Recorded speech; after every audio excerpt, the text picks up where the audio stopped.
You have this beautiful place, lots of great people, right? The food is fantastic. Like I would go there in a heartbeat for a vacation. Mm-hmm. But maybe not right now. rockets, right? Like, but a significant military presence, right? Like, but Hezbollah on the other side. So Jesus went to Lebanon. Jesus himself spent time in Lebanon. Mm-hmm. That's kind of where Jesus went on vacation, actually. Islam will continue to be triumphant until there have been 12 Khulafa, all of them from Al-Quraysh. The God of heaven will set up a kingdom that shall never be destroyed, nor shall the kingdom be left to another people. It shall break in pieces all these kingdoms and bring them to an end, and it shall stand forever. This is my brother, my executor, and my successor among you, so listen to him and obey. My kingdom is not of this world. If my kingdom were of this world, my servants would have been fighting. Whoso obeys me obeys God. Whoever disobeys me disobeys God. Whoever disobeys my commander disobeys me. The Lord said to me, You are my son. Today I have begotten you.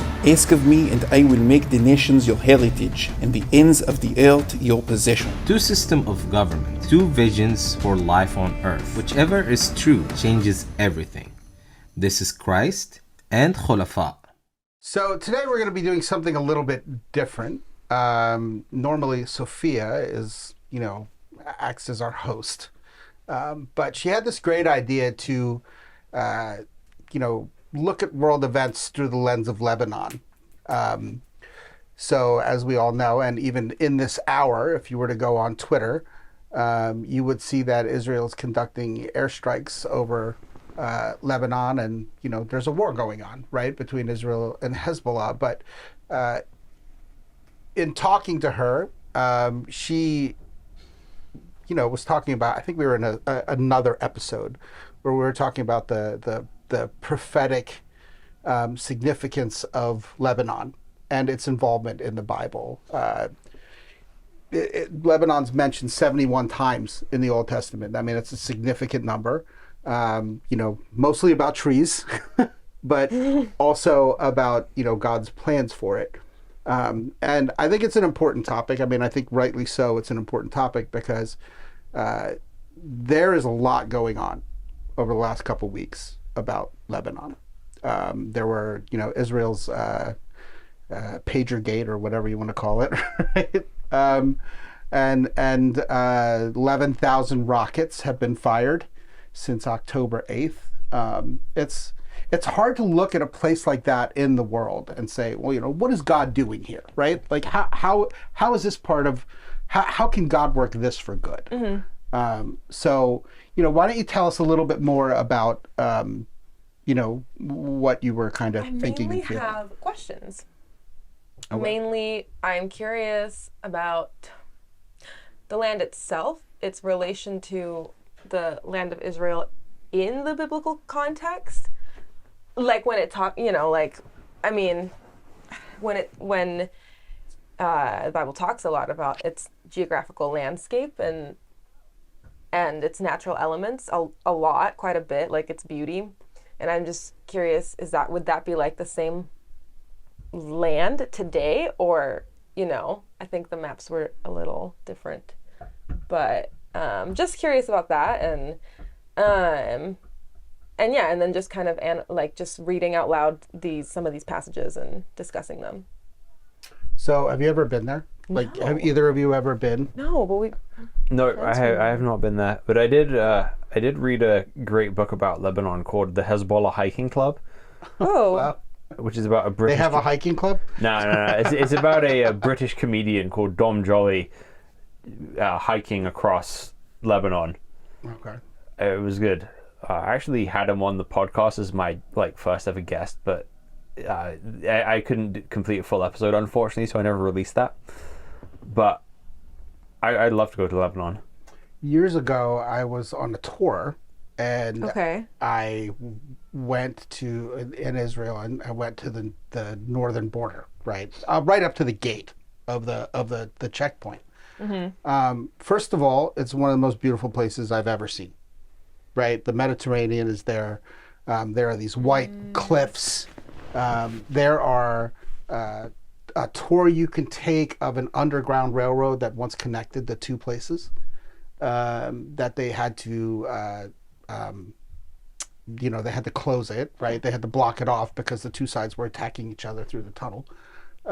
And, there are these caves that kind of go, that are naturally formed, and you can tour them from the inside, but you can also take these like crazy speedboats where people will like shoot through, these caves. It looks like super dangerous, but they know what they're doing. But you cannot get around the security concerns, right? The security concerns there are warships in the ocean right there from both sides, and they're just kind of staring at each other. They've got their guns all pointed at each other just in case. They do. And the checkpoint itself is really strange because you walk up to it and you're like on the Israeli side. Obviously on the tour we couldn't like leave the tour and go into Lebanon. Everyone was from America, so we all had American passports for whatever that counted back in whenever I went. But since then, the checkpoint itself is like, it's a fence, and then there's 50 yards, and then there's another fence. So 50 yards, that's probably close enough for them to yell at each other. Right. Hey, we invented baklava. Right. No, you did not. We invented baklava. Right. Meanwhile, in Syria, I can hear you guys. We invented baklava. So I was there, and then we went to a church service, which was really beautiful with Arabs and Israelis, and we were all worshiping Jesus. So fantastic, right? on the Israel side. So we went away from the checkpoint and went into the town that we were staying in, and then like 2 days later there were rockets. So you have this beautiful place, lots of great people, right? The food is fantastic. Like I would go there in a heartbeat for a vacation. Mm-hmm. But maybe not right now. Rockets, right? Like, but a significant military presence, right? Like, but Hezbollah on the other side, but the IDF like ramping up defense, and this is years ago. So I can't even imagine. So like right now, if they're like 10% of the Israeli 10% of Israel's like landmass is depopulated because of the rockets, right? There's like people, and then on the other side, there's pagers exploding, and walkie-talkies, right? And walkie-talkies and all these other things. So, it's a strange place if you look at it through that lens. Israel has declared war in the late 80s. Oh my God. You almost expect Knight Rider to go driving through that checkpoint like. Why NBC tried to reboot Knight Rider? Why? Yeah, next all of Hezbollah's talking cars will blow up. Right. That's a good thing they don't drive Teslas. Dang. So, in the modern sense, that's what it is. But what are we looking at biblically? Like what do you see in the Bible about Lebanon? Should we just read some of it? Sure. Let's give a general overview first, and let's dig into a couple of specific passages. So basically, even in the Bible, Lebanon represents the northern border of Israel. Yes. And basically from David's time onwards, you have good relationship between Israel and Lebanon. So probably the most significant one is a guy called Hiram, king of Tyre, mm-hmm. which was a very significant city then. It's much less significant now. But Tyre and Sidon were the big cities in Lebanon. Oh, yeah. That people were interacting with. So Bible mentions Lebanon a lot, but it mentions Tyre and Sidon even more. So if you look at the Old Testament, it uses Lebanon a bunch. The New Testament never uses the word Lebanon, but it does refer to Tyre and Sidon. As kings or as land? As cities. As cities. So Jesus is going in the region of Tyre and Sidon. So Jesus went to Lebanon. Jesus himself spent time in Lebanon. That's kind of where Jesus went on vacation, actually. It literally says he went there to kind of like to get away from, Right. to take some time away from everything. I don't know which part you're referencing. So this is where, so if you remember, there's a woman who's not Jewish who comes to Jesus and says, please, heal my child. And Jesus says, it's not right to take the food of the children and give it to the dogs. And the woman says, but even the dogs eat the scraps that fall from the children's table. And Jesus says, oh woman, great is your faith. This is what will be done for you. And he grants her request. So Jesus sort of tests this woman. And you have this faith of this Lebanese woman who Jesus heals her child. We know she's Lebanese. Well, she's a Syro-Phoenician woman. Gotcha. So Syro-Phoenician would be the way of saying that then. Right. So Jesus actually went to Lebanon, and so generally the biblical framework for it is a harmonious relationship. So when God is judging the Babylonian and Assyrian empires in the book of Isaiah, you'll often see that there will be vengeance done to the empires, not just because of what they did to Israel and Judah, but what they did to Lebanon as well. Oh, I missed that part. So Yeah.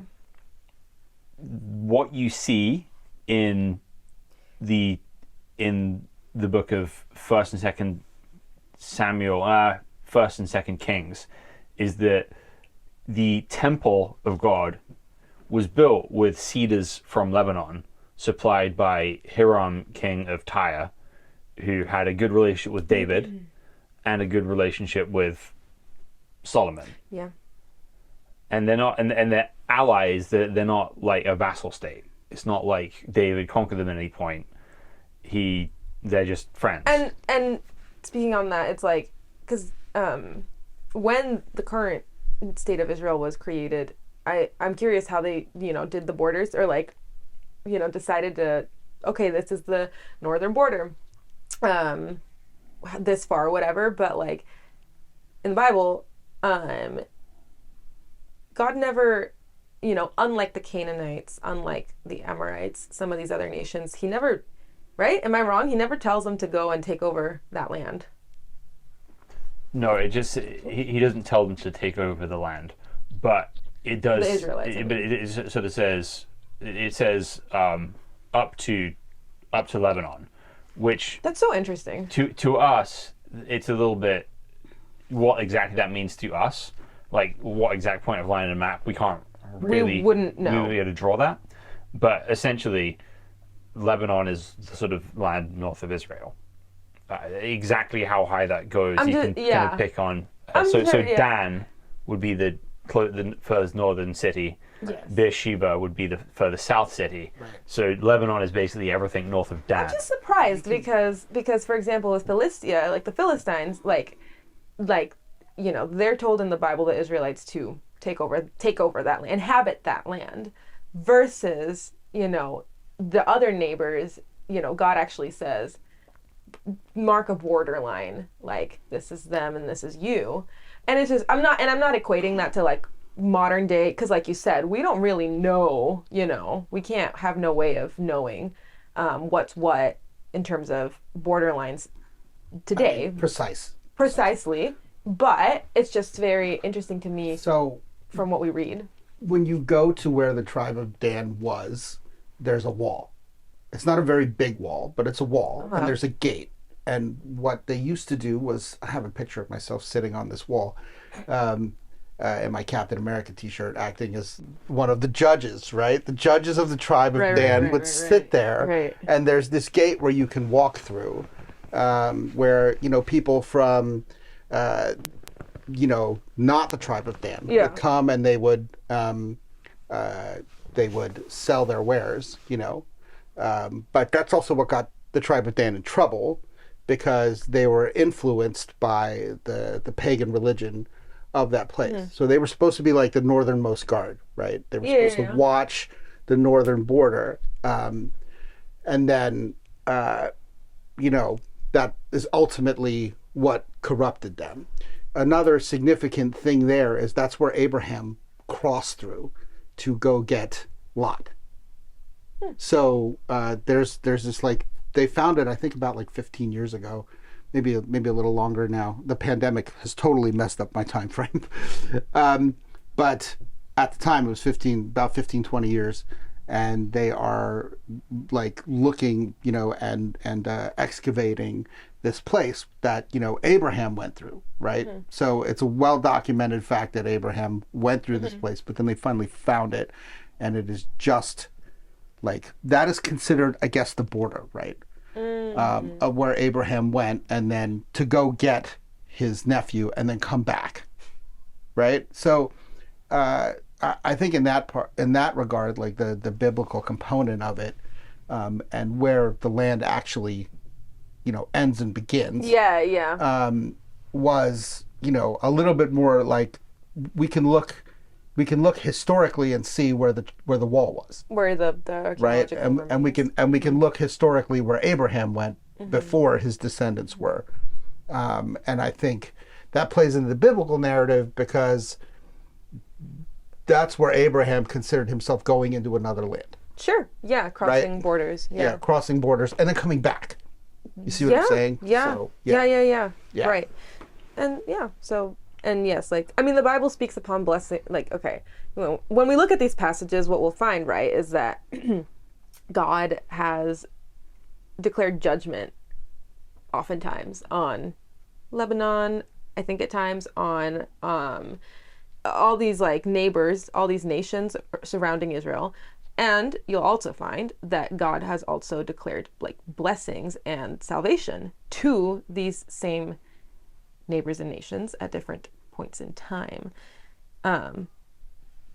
Psalm 29 like directly says, like, I'm going to break the cedars of Lebanon, and I'm also going to make Lebanon skip like a young deer. Right. One after the other. So it's like that's pretty, and it's not just Lebanon, right? It's but today we're talking about Lebanon. Right. And that's the biblical pattern, not just for Lebanon, for surrounding Israel countries, too. for Israel too, right? Yeah. You have God's judgment followed by God's blessings. Yeah. Essentially. Yeah. And sometimes blessing and then judgment. Yeah. All depending on the point in the narrative of the story. Right. So, in fact, thinking about this, in David's, we don't see this happen on screen, if you will, but in David's and Solomon's lifetime, Tyre is a good place, and they have a king that honors God. But then before Israel falls to Baal worship, Tyre falls to Baal worship. And the king of Tyre is overthrown by one of his priests, who kind of stages a sort of military coup. And then the daughter of that usurper, Jezebel, marries Ahab, king of Israel. And that is kind of the biggest section of That's big. Israel's decline. So I just didn't make that connection. Yeah. I hadn't really thought about it till now, but you have Tyre going from a good, wholesome place full of trade that lays the foundations of the temple. That it helps Israel. Israel to being flourish. somewhere that falls to its own corruption. Then that corruption spreads to Israel, and so in the biblical narrative, you have noble Israelite characters and evil Israelite characters, and you also have noble Lebanese characters and evil Lebanese characters in the Bible too. Yeah, right? You see for both. sure. You see both of those in Lebanon at some point, and we're going to see that today. Yes, It's important to remember that Hezbollah is not the Lebanese government or the Lebanese military. They are kind of like a state within a state that has their own rules, their own laws, and no one can tell them what to do. They are armed by Iran, so therefore they have guns to back up their will, right? To back up their shadow state. Yeah, I mean, it's interesting to me because when Jesus talks about Tyre and Sidon. He talks about it in two different ways, right? He talks about it first as like he's referencing the passages in the Old Testament that talk about its beauty and everything else like that. But he also says to the Israelites, like, if the miracles that were done in Bethsaida and Capernaum and I can never say this right, Chorazin, I can't say it. Right? Chorazin, that's it. Yeah, I keep thinking of chorizo. Right? Very not Jewish. Nope. If they were done in the miracles that were done in you were done in Tyre and Sidon, they would have repented, right? They would have turned to the Lord. And these are, places that are not worshiping the God of Israel. They're pagan and steeped in a foreign religion. So, you see this kind of duality here, right? Where he's talking about it in terms of, it's talked about in terms of judgment, but it's also talked about in terms of a place where God wants to extend his mercy. Mm-hmm. And, you talked about earlier with the Syro-Phoenician woman. One of the few places where in the Bible where Jesus interacts with the Gentile. And I think if you're looking to the future, right? Like what do you see in looking to the future from the things in the Bible? Because we look at it now and it's a very difficult situation. You know what I mean? Like, yeah. It's politically tense. Yeah. It's militarily like a war zone. You do really see like the like in many places in Israel, the butting up of two very different cultures, right? Like similar people, food similar, but like these two cultures like ram up against each other. And two histories and different thoughts about like whose land it really is and everything else like that. So moving forward, right, like, and looking at it through that lens, like how do you see it, right? Like how does the Bible see it and how do you see it? So Isaiah 29:17 says, "Is it not yet a very little while until Lebanon shall be turned into a fruitful field, and the fruitful field shall be regarded as a forest? In that day the deaf shall hear the words of a book, and out of their gloom and darkness the eyes of the blind shall see. The meek shall obtain fresh joy in the Lord, and the poor among mankind shall exult in the Holy One of Israel. For the ruthless shall come to nothing, and the scoffer cease, and all who watch to do evil shall be cut off, who by a word make a man out to be an offender, and lay a snare for him who reproves in the gate, and with an empty plea turn aside him who is in the right." So essentially, it's kind of describing Lebanon as a place where there's oppression, there's corruption, that the righteous are ultimately suppressed, but it's saying that God has good plans for Lebanon. During the time of, do we know? So the thing is, with Isaiah, it kind of covers the time from... You said this is Isaiah 29? This is Isaiah 29. It kind of covers the time from when they're speaking right then, in, say, 780 BC or something, until kind of like the end of time. That's true. It makes these very, very broad things about it. Prophecies, yeah. So when we talk about...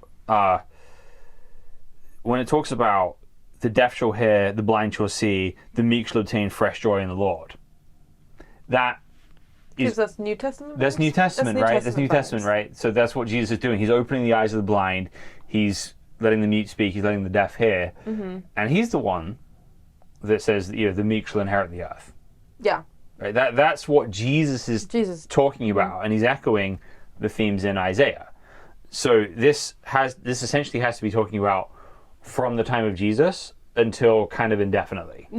So what Isaiah does, it basically points to this coming Messiah, and it has this indefinite increase of his government.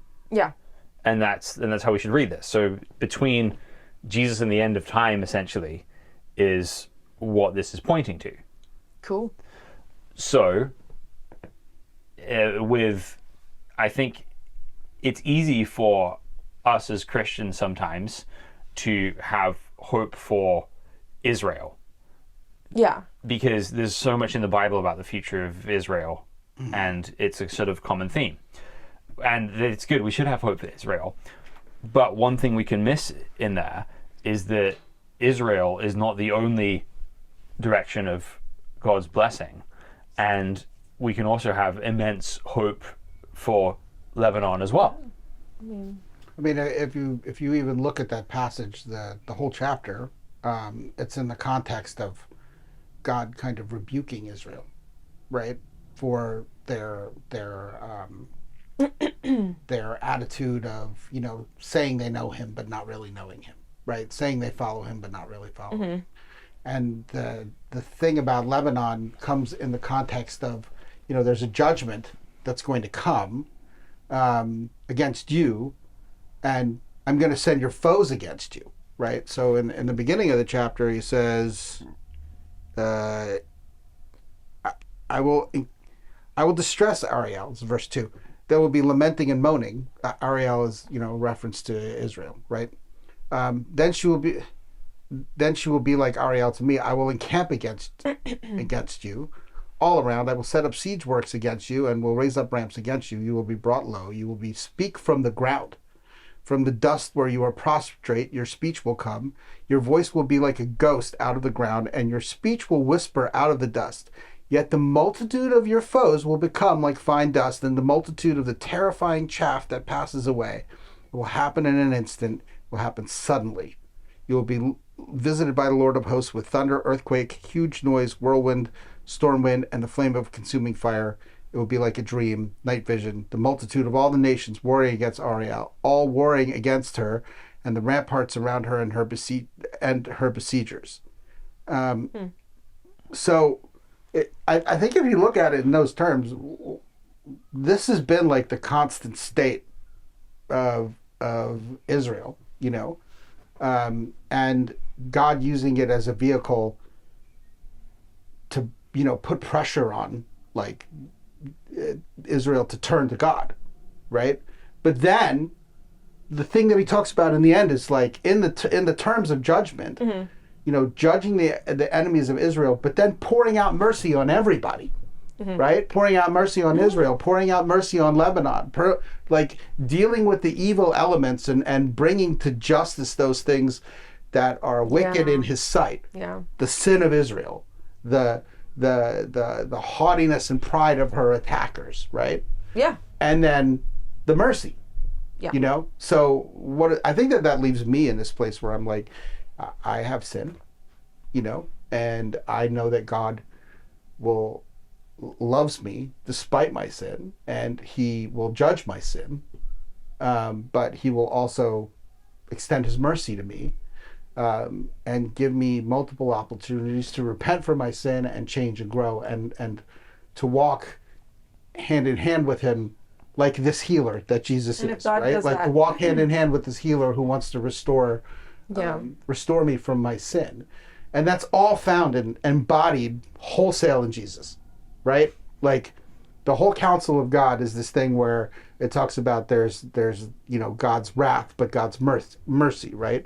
God's desire to forgive, but he will also have standards, you know, of he will hold us accountable for our sin, but he will also forgive us from our sin and restore us.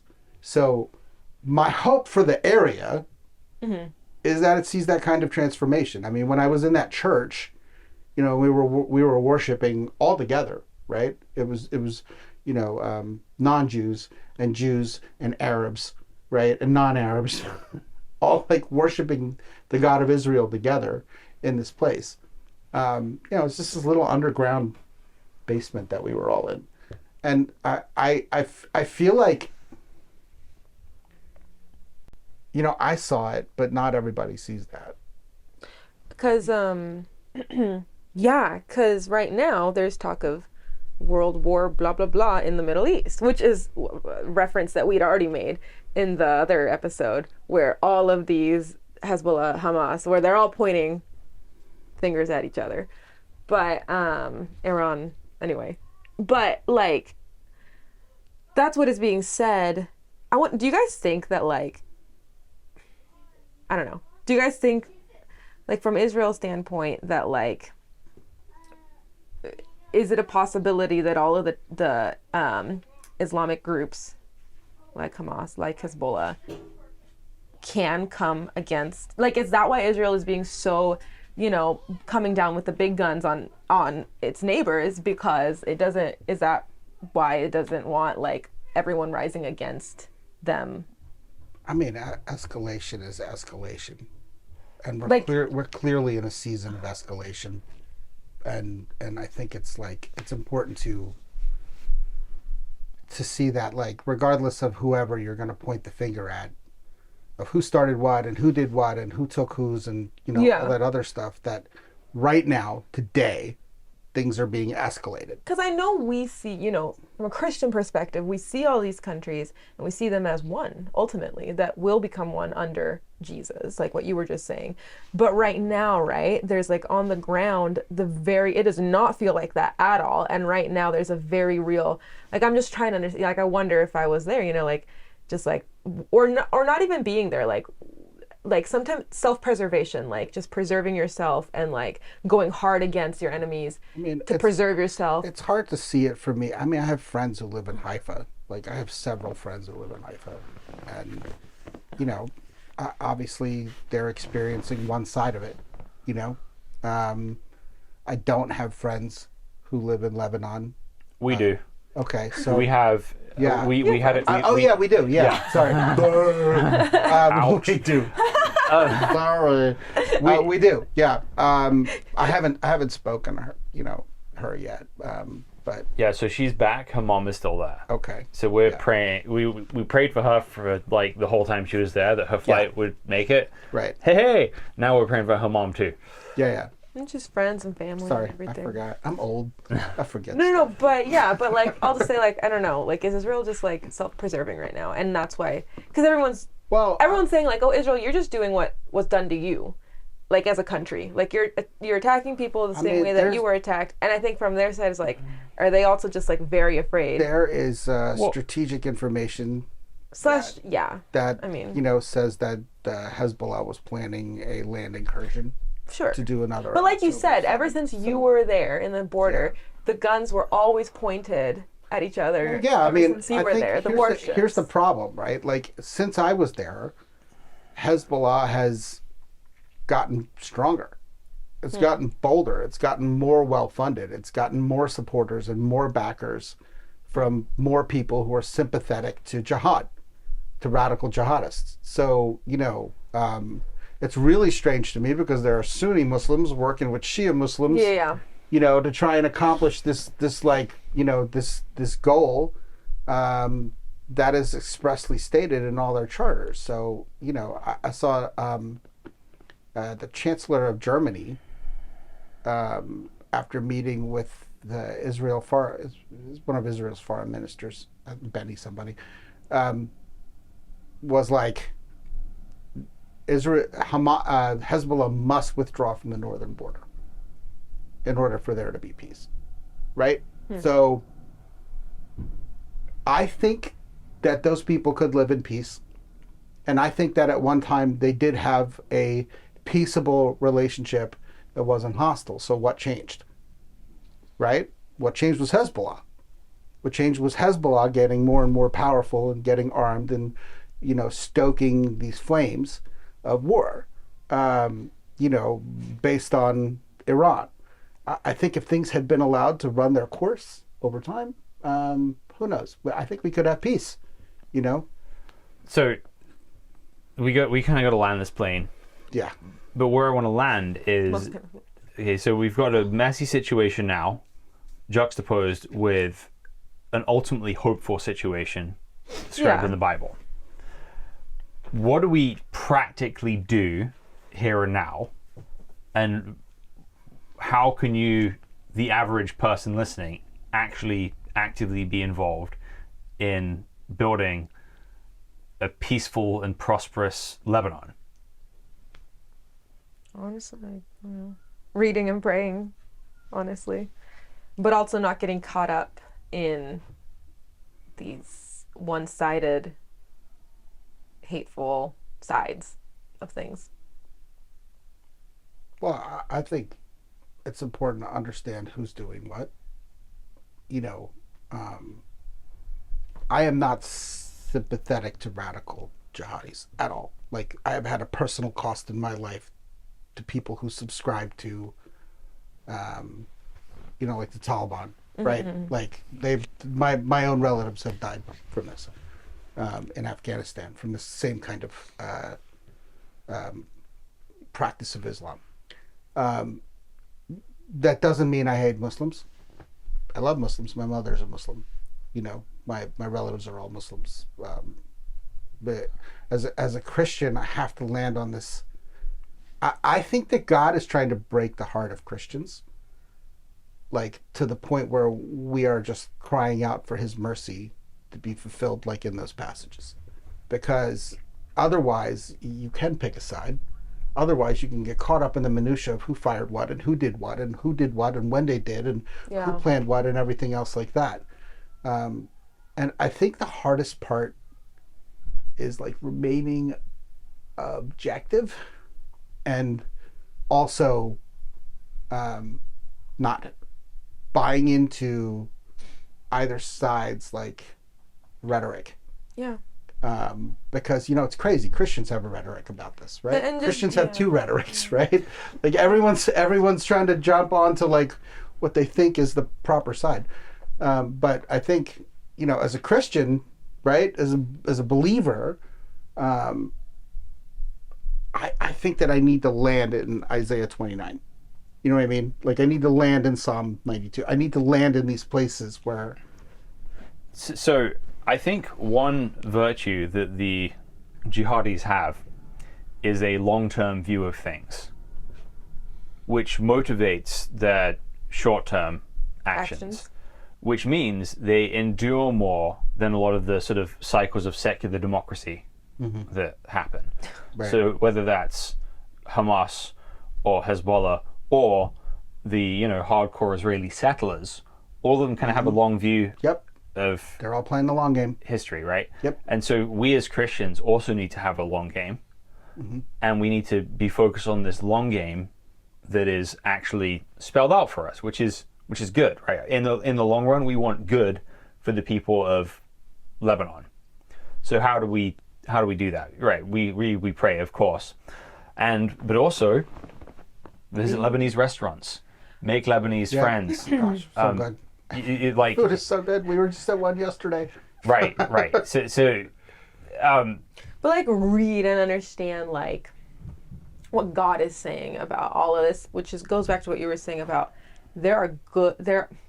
God has people in all these places, and God is the judge of all of this and not us. And he's the judge of us and like the good and bad in us. And the evangelical church in Lebanon might be the most vibrant in the Middle East. I think so. There's been a Christian presence in Lebanon for a while, and you have evangelical Christians. And when I say that, I'm not talking about the label. Like Lebanon has had plenty of tribalism. It's not about that. Right. It's about the kind of attitude the teaching of Jesus brings, which is not this tribalistic partisan thinking. It's deeper than that. It's being prepared to examine your own sin and your own self first, remove the plank from your own eye before seeing the speck in other people's eye. Yeah. And this is the kind of attitude that Israel, Palestine, and Lebanon, you know, all need right now. Because there are people within each and every one of these cultures that is sabotaging any kind of peace process. Yeah. Because they have this kind of like long-term ideology is driving them. And then these pragmatic secular democracies just deal with temporary appeasement and never actually solve anything. And so somebody needs to speak the whole truth with a long view. As Isaiah 29 says, the people shall hear the words of a book. Right? So we need to be teaching that book. We need to be supporting any efforts we can that the whole counsel of God would be taught to the people of Lebanon, whether that's helping fund churches in Lebanon, whether that's bringing encouragement to Lebanese Christians living outside of Lebanon, or whether it's sort of getting involved in the culture or visiting Lebanon or being a part of that, doing business in Lebanon. Any ways we can get involved in the future of Lebanon is a win for us, and we should be thinking long term about this. Yes, I would agree with that. Well, anyway, thanks for joining us today. I think this is a great place to land, and we'll see you next time.